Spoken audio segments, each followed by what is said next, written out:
Before the dawn of the sun, I keep my eye on the moon. Taking off on latitude like the witch on the broom. Flying balloon, solar disc rising over lagoon. Bending a spoon, God is thought a symbol of the baboon. Man is skyscraper, fourth-world industrialist. Greetings to yet another Kane episode in the space called the House of Djehuti. And today I would like us to talk about earthly matters. I've realized from the previous videos we've been talking a whole lot, ranging from spiritual matters, metaphysical issues to spirituality, which is good, you understand? But like today, let us come down, see we're here on earth, let us come back on earth today.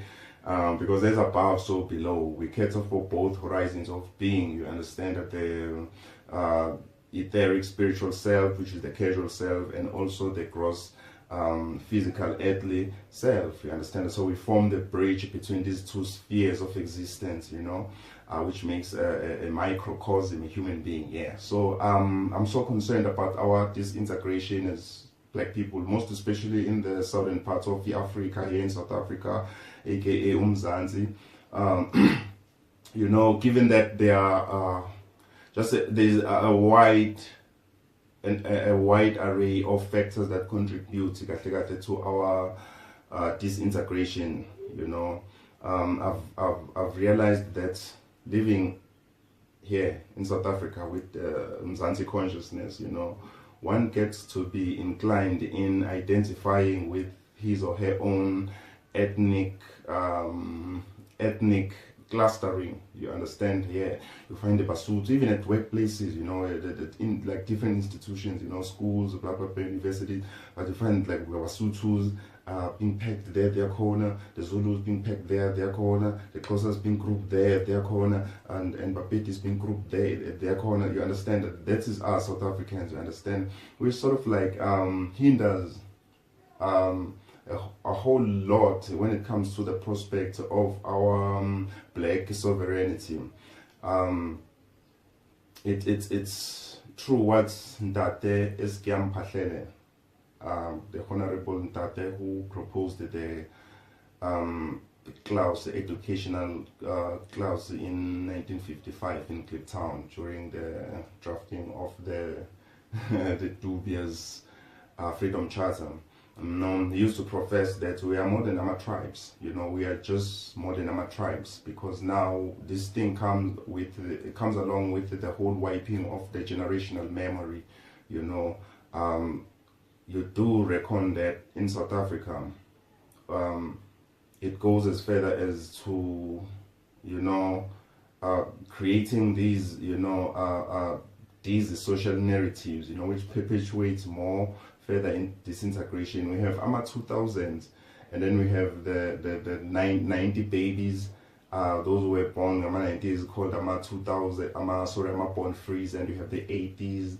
We have the 70s, 76. There's this object, we fought for this land, all of that, the conservatives, I must say.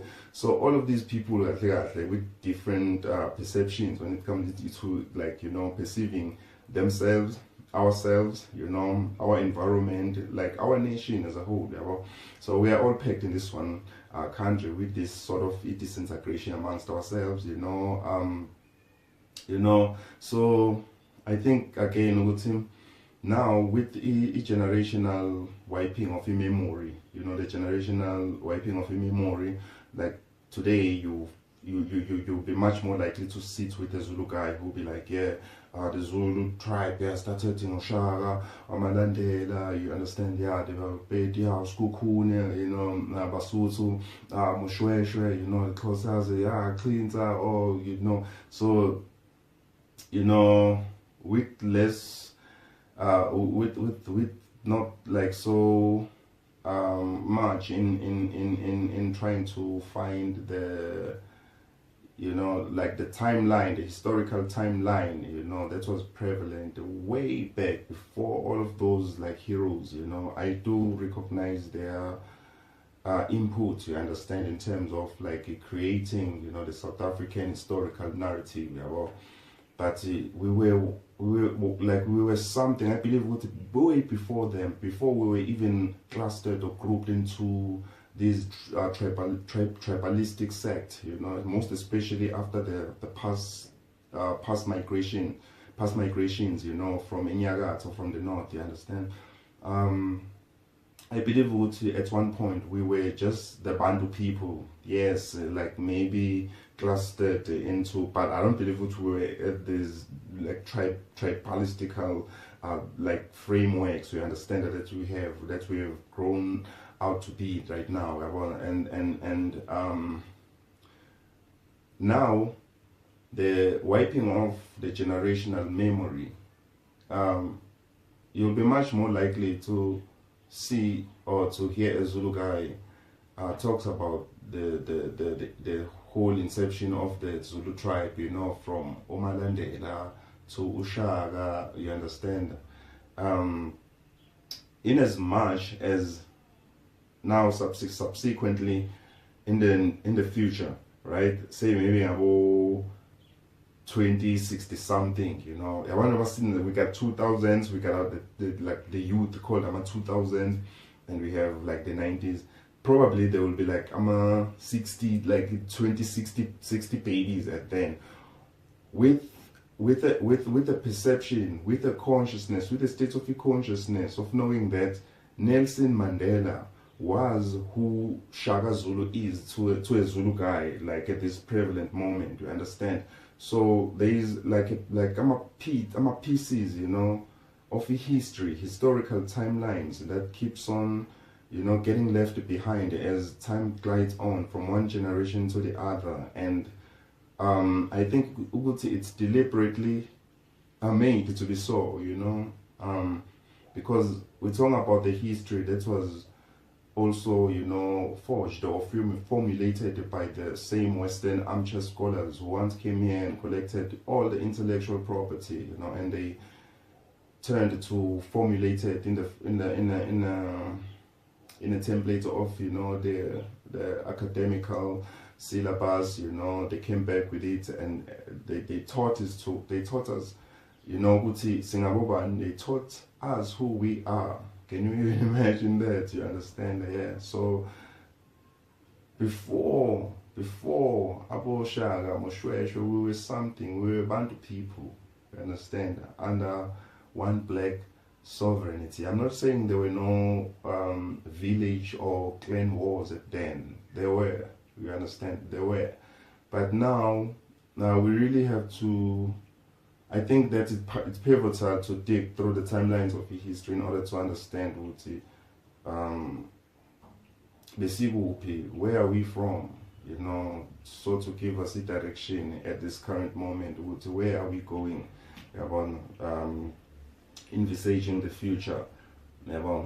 So again, now I've detected there are a lot of blemishes, you know, within the wide range of our historical timelines. You know, there's a lot of cleansing that still needs to be done. There are a lot of heroes who lay dormantly, you know. They're like songs that are not yet sung, you know, efficiently, such as Ubaba John Sofasonke Mpanza, you know, who is the instigator to the whole creation of the Kasileli Soweto, you understand?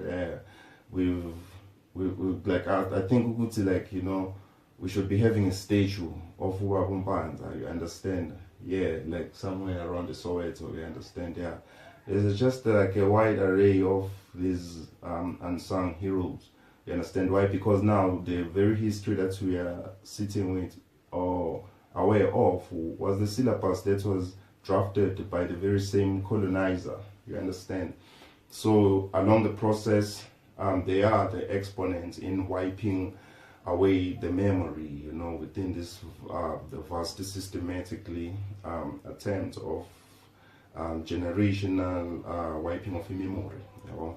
So I think it's pivotal for us to first ask, we would say, beyond the you know, beyond the margins, you know, beyond the definitions of being a Zulu, a Pedi, a Xhosa, and Ndebele, like who were we before, you understand? And also again to dive in the timeline with a degree of consciousness to correct some of the blemishes found in our wide range of historical timeline. I'm talking about things like, you know, that brought about our further disintegration, such as Umfekane by King Shaka. We still, I know to a whole lot of Zulus that will be like, but yeah, no spear should be raised against me.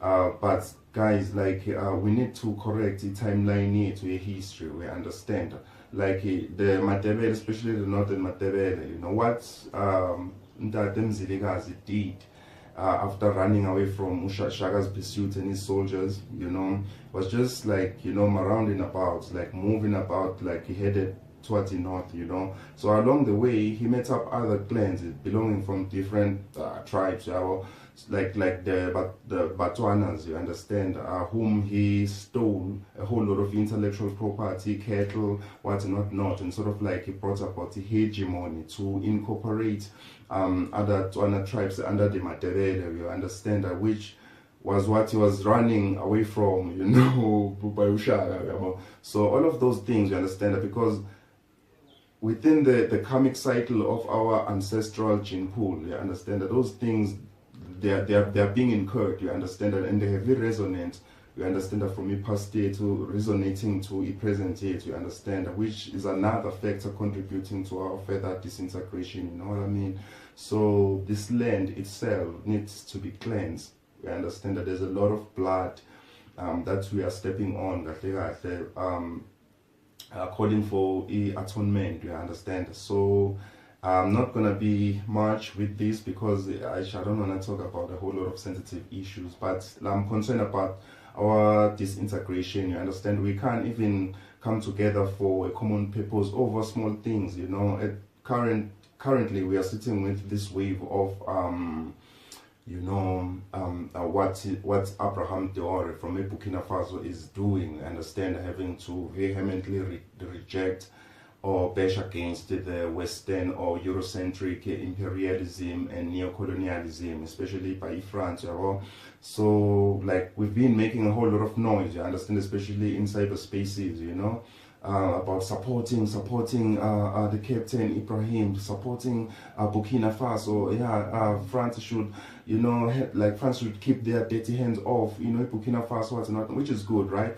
In terms of now conscientizing that African solidarity, that's okay, you understand? But at one point, we need to translate all of that into pragmatism. We have to be practical about it. Just down at Cape Town, you know. My friend is there at Cape Town, so he was speaking about Utim. They have plotted a march, you know, in support of the noble endeavor by Ibrahim Traore, you understand? Yeah, to show that spirit of African patriotism, you know. I know, controversially, the whole patriotic thingy, but like, yeah, didn't mean it like that. Anyways, guy went there, quick point of departure. They plotted on gathering and heavy march, you know, in support of Burkina Faso. But no one was there. My friend went there, no one was there. Absolutely no one was there. It was just one big fat zero, you understand? So we are so large at speaking, making a whole lot of noise, you understand? But when it comes to translating that very same typical noise, it's still like, you know, like a stagnancy, you know, it's still like a state of impasse with us, you know, black people. And I think that is also drawn from the factor, we are disintegrated. We can't come for a common goal, for a common purpose, you know, to solidify, to cement exactly this black solidarity, because already we are sitting with this scourge of tribalism, you know, racism, you know, sexism, you know, just mix masala, you understand? So yeah, I don't want to be much, but it's a wonder. I do wonder, it comes as a wonder to me. Will we ever, you know, come to a consensus, you know, where we're gonna, you know, find our common grounds, you know, to work together, to lock horns for a common goal of Utaki? Is that even possible? anyways, yeah, thanks for watching. Please subscribe, interact, like, until we see each other again in the next episode. Thank you very much. I keep my eye on the moon, taking off on latitude like the witch on the broom, flying balloon, solar disk rising over lagoon.